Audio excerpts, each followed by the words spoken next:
ආයුබෝවන් ආයුබෝවන් කිව්වේ ගොක්කොළ නිර්මාණයෙන් ගොක්කොළ මලක් සාදන හැටි කියන්න. ගොක්කොළ මලක් කියන්නේ නිලුම් මලක්. මේ විදිහට ගොක්කොළ දෙකක් අරගන්න. ගොක්කොළ දෙකක් අරගෙන මේ දැන් මෙතන තියෙන පොල් කොළ දෙකක් අරගන්න. ගොක්කොළෙන් හදන ලස්සනයි. මේ විදිහේ ඉරට්ට අයින් කරගන්න. ඉරට්ට අයින් කරගෙන මේක පොඩ්ඩක් මෙයා ගන්නකොට පොඩි කට්ටිය කරනකොට වැඩි හිටියෙක්ව ලං කරගන්න. මොකද මේ තුවාල වෙන්න ඉඩ තියෙනවා.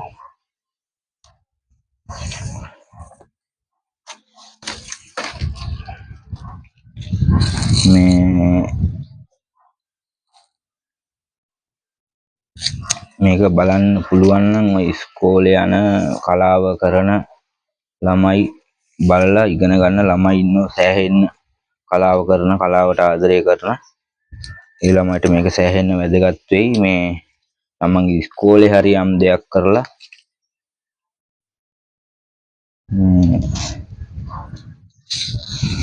තමන්ගේ ඉස්කෝලේටත් ආඩම්බරයක්, ඉගෙන ගන්න ගුරුවරුන්ටත් හැමෝටම ආඩම්බරයක්. දෙයක් දැනගෙන ඉන්න එක, තැනකට ගිහිල්ලා දෙයක් කරන්න පුළුවන් කියන්නේ සෑහෙන්න වටිනවා මේ කලාවේ.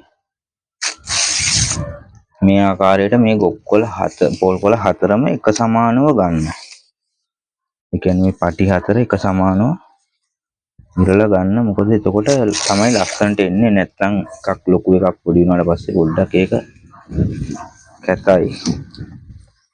ඊට පස්සේ මේ ආකාරයට නවා ගන්න. මේ පොල් කොළ හතර මේ ආකාරයට නවා ගන්න. හරියට හොඳ පිට පැත්තට දෙකඩ මැද්දේ නවා ගන්න. හතරම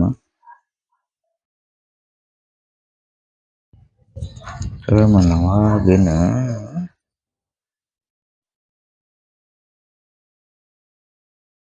ඊට පස්සේ මේ එකක් මෙහෙම තුලට දාන්න රිංගවන්නේ. ඒ කියන්නේ මේ කොටුවක් වෙන ආකාරයට මේ විදිහට කරන්න. එතකොට ලේසි මේ පැටලෙන්න. මේ එක කොලයක් දැන් මේකේ එක කොලයක් යටින් දාන්න.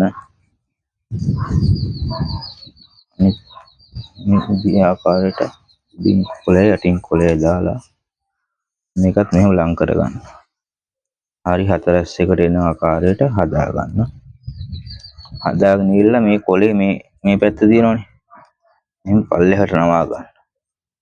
ඒ ආකාරයට මේ හතරම හතර පැත්තට විහිදෙන ආකාරයට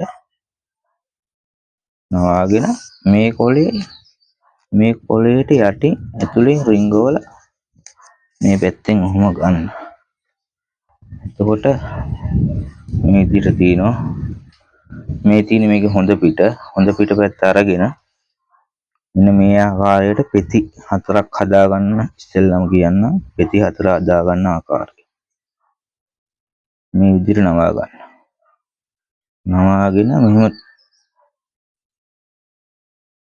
මේ හොඳ පිට මේකේ ඇතුල් පැත්තෙන් දාලා මෙහෙම අදින ගමන් මෙතන ගොට්ට වගේ හදාගන්න. ඒ කියන්නේ අර පෙත්ත ඇතුළට කරලා ඇඟිල්ලෙන් ඇතුළට කරලා හදාගන්න. පෙති හතර මේ ආකාරයට හදාගන්න. මේ පුළුවන් නම් මේක ගොක්කොළ තැඹිලි ගොක්කොළ අත්තකින් කරලා බලන්න ලස්සනට තියෙයි. කරලා පුළුවන් නම් වීඩියෝ එකකට කමෙන්ට් එකක් දාන්න මං හිතුවා කියලා. ඒකට මටත් සතුටුයි යම් දෙයක් ආව හරි ඉගෙනගෙන.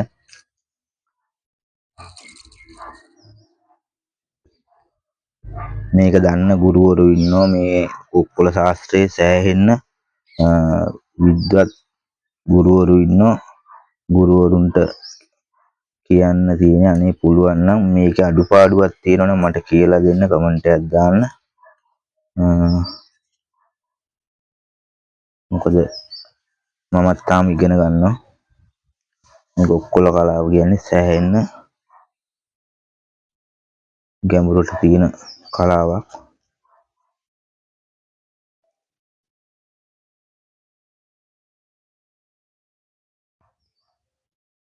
පුළුවන් තරම් මේක පුළුවන් නම් ෂෙයා කරන්න.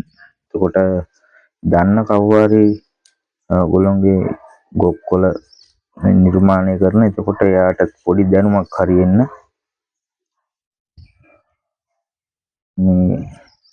මේ ආකාරයට මේ පිටි හතර හදාගෙන මේ ආකාරයට හදාගත්ත පිටි හතර ඊට පස්සේ මේ උඩ කොළ හතර තියෙනවනේ. උඩ කොළ හතරේ මේ එක කොළයක් මේ කන පිට පැත්තට නවලා අනිත් කොළේ අරගෙන ඒකත් කන පිට පැත්තට මේ කොළේ යටට ගහන්න අස්සට හිරවෙන්න. ඊට පස්සේ ඒක මේ පැත්තෙන් ඇදලා ගන්න. මේ ආකාරයට ඇදලා ගන්න උඩ හැදෙන ආකාරය.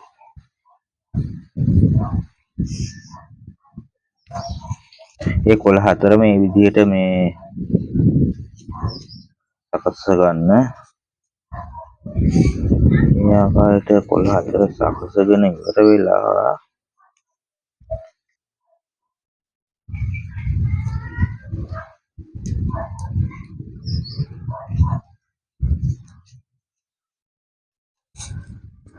සකසගෙන ඉවරලා මේකේ උඩ පෙති හතරයි උඩ මේ ඉති මැද ටික ඔක්කොම හරි.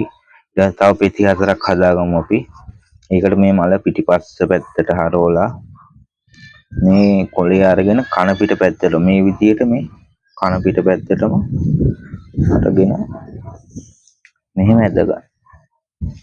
ඒකත් ඒ ආකාරයට ඒ හතරක් හදාගන්න.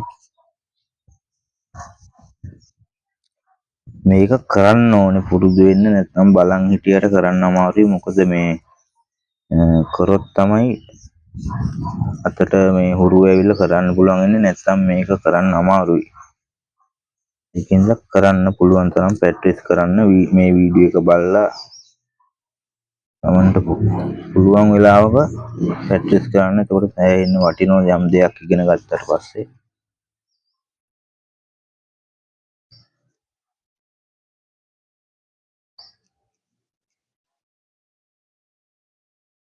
ඉස්කෝලේ එකේ වුණත් තමන්ගේ ඕනම කටයුත්තකට මේ මල සෑහෙන්න වැදගත් වෙනවා. ඊට පස්සේ මෙන්න මේ උඩ තියෙන කොළ හතර මේ ආකාරයට කපා ගන්න.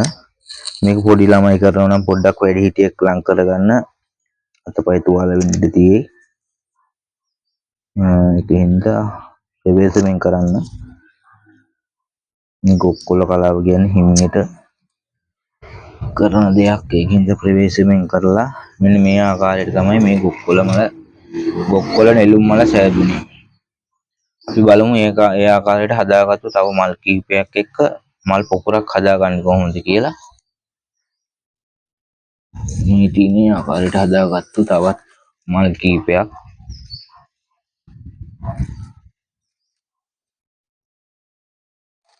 මට පොල් කොල තමයි හම්බුනේ. ගොක්කොල හම්බුන්නේ නැහැ. අපි ඊළඟට වීඩියෝ එකක් දාන්නම් ගොක්කොල වලින් ෂෙයා කරන්න. මේක ෆලෝ කරන්න මේ පේජ් එක. ඔබට ඉදිරියට තවත් ගොක්කොල නිර්මාණ දැක ගන්න පුළුවන්. එහෙනම් තවත් වීඩියෝ එකකින් හම්බෙමු. සැමට ආයුබෝවන්.